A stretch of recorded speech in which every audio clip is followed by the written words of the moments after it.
Yo, check it out, check it out. Let's start. Right. Yo, it's your boy Von Keith.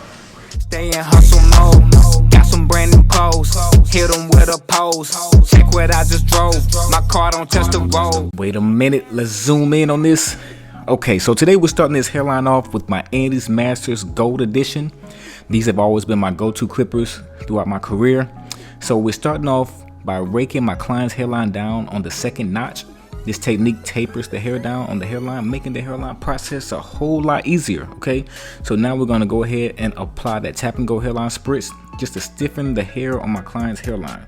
Okay, we want that hair dry and stiff as possible because when those trimmers, they snip it, it's over with, man. So now we're just combing it down. Let's get into this hairline. So this particular hairline is pretty difficult to execute due to the shape of my client's forehead. It curves out right on the hairline, so I'm gonna stay cautious as I'm lining him up. I don't want to do too much. I just want to go along with the hairline to avoid pushing back the hair. If I need to make some adjustments, that's what I would do down the line. But this is my initial first hairline, so we're not going to do too much. Now we're making sure we execute these C-cups.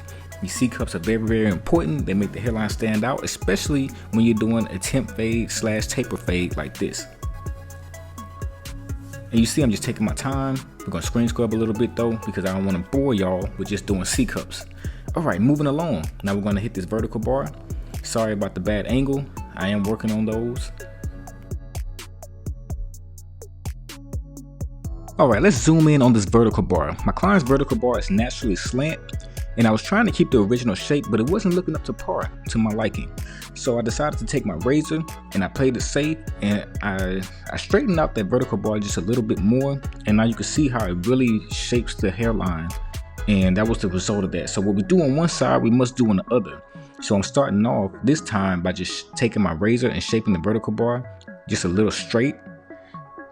All right, we're gonna zoom in just so you can see how those trimmers are just snipping, man. Shout out to my man Clipper Grinder. He sharpened those blades for me as well. Yeah, these are my go-tos, man. I love these wall detailers, especially with the gold blade on it. It just gives it that different feel, you know. It's like that burgundy and that gold, that Christmas color feel, you know. But anyway, so you see I'm taking my time, tapping and going, tapping and going. We're not going to go too fast, especially on this part right here, because on this side of his forehead, it kind of bulges out just a little bit. So I have to take my razor again, and we're going to straighten out that vertical bar just a little bit more, especially towards the eyebrow area. But remember, these key gems that I'm giving you, these are techniques just to make sure that your hairlines are coming out perfected. Now, this method of measurement that I'm using right here, I'm just measuring out my C-cups. I do this because I want to make sure they're aligned evenly, because when they are not, they can expose and throw off your haircuts in the worst way. Trust me, I've done plenty of haircuts where I used to look at my old pictures and I would take a picture of the front forehead just to make sure that my C-cups are in line and to make sure my vertical bars are in line. That can be the hardest thing to do for a barber, but once you practice it enough and once you develop that third eye, then you're gonna knock down doors, I guarantee you. So on this side, I'm making sure I'm taking my time with these C-cups as well. I'm not going too deep.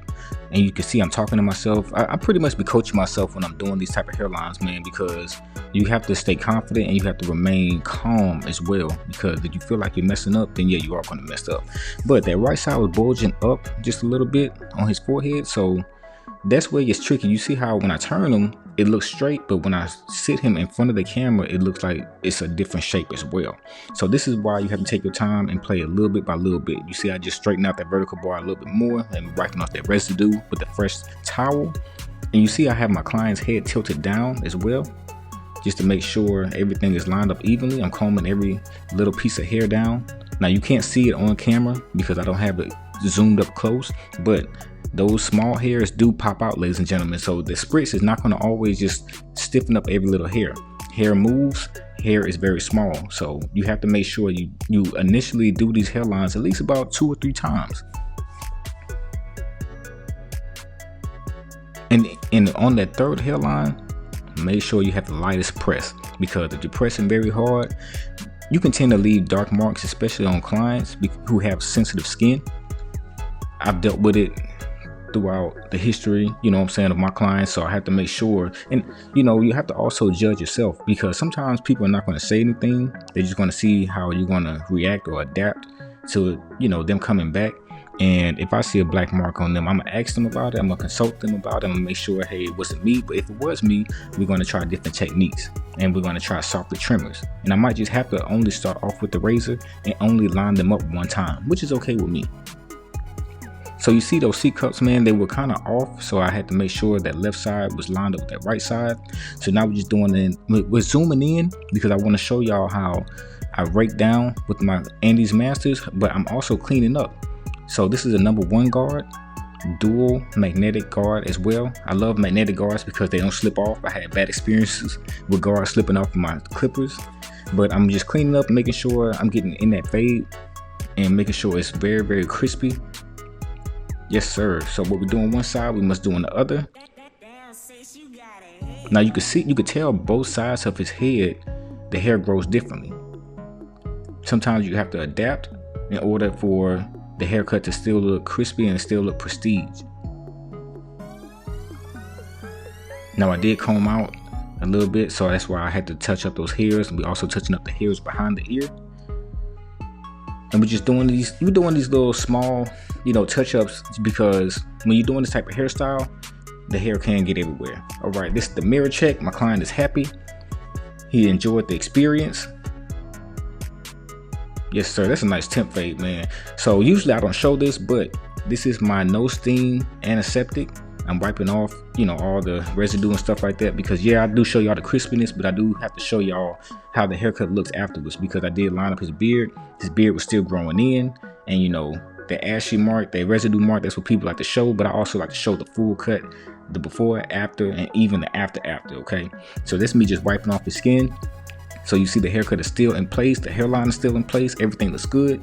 Man, I appreciate y'all for watching. Von Keith out. Stay in hustle mode, got some brand new clothes, hit them with a pose, check what I just drove, my car don't touch the road.